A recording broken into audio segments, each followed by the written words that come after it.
tôm ăn hai tôm mà rồi mà bây giờ cái một nón đấy nhom khơi nhom cái đó Xả thượng xả thượng xả thượng xả thượng xả thượng xả thượng lên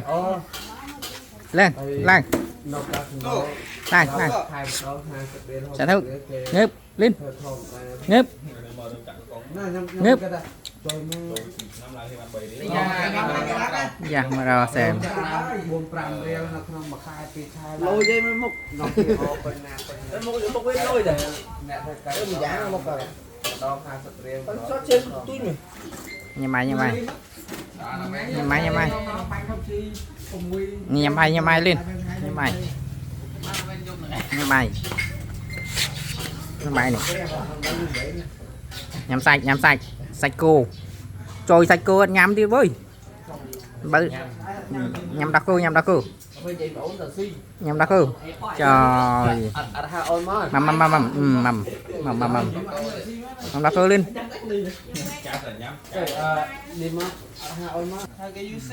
you see trời xí xem mà làng ngợp xả thục lên nhà bay nhà bay Sky bỏ so để cho nó lại quất à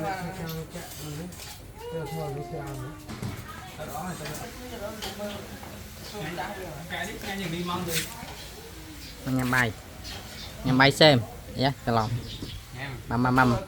mầm đã cơ lên đây con ăn cho ai bên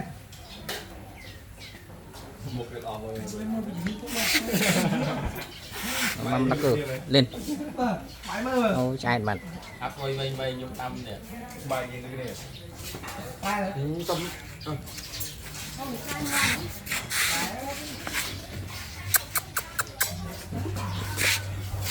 như thế này nè nhắm sạch cô này lên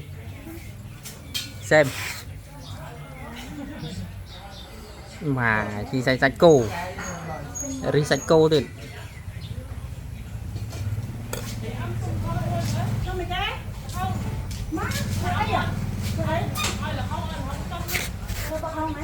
tựa thấy chú ấy kia kìa you see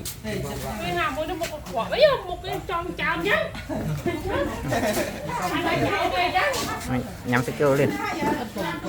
nhắm ôi lần chào con cá này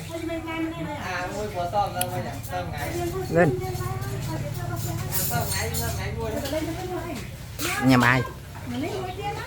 lên nhà mai cho ri hãy đi bài đi hộp hãy mà cơ lên mà cơ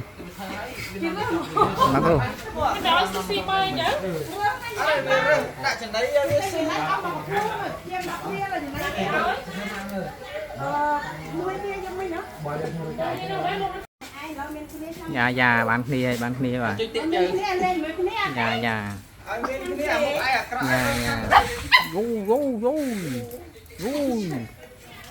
dạ dạ luôn thôi dạ con hai ô đi tàu được xem đứng kia lẽ mà kia đã bắt rồi đã trên cái này đã trên này cái này chưa nó tao đọc khăm rồi này nó khăm đấy thôi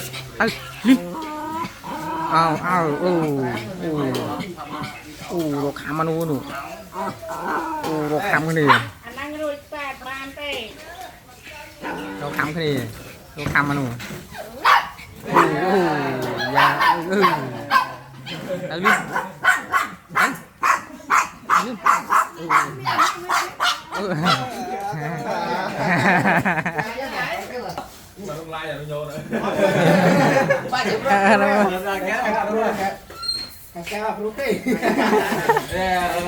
Ủa lại Vinh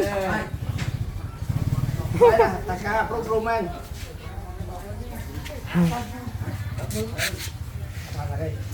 nó khá gì ba phải đã rốt râu mình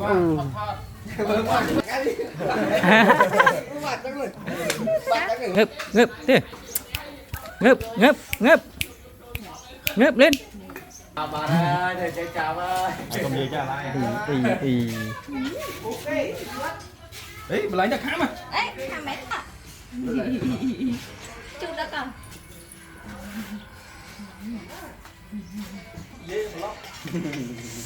không phải lọc khai mẹ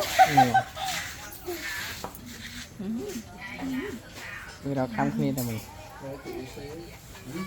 hãy chọn bữa đấy con biết thân là cái khung đúng không ấy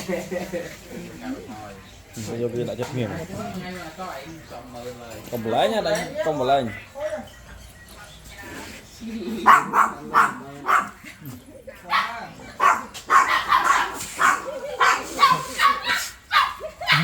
Không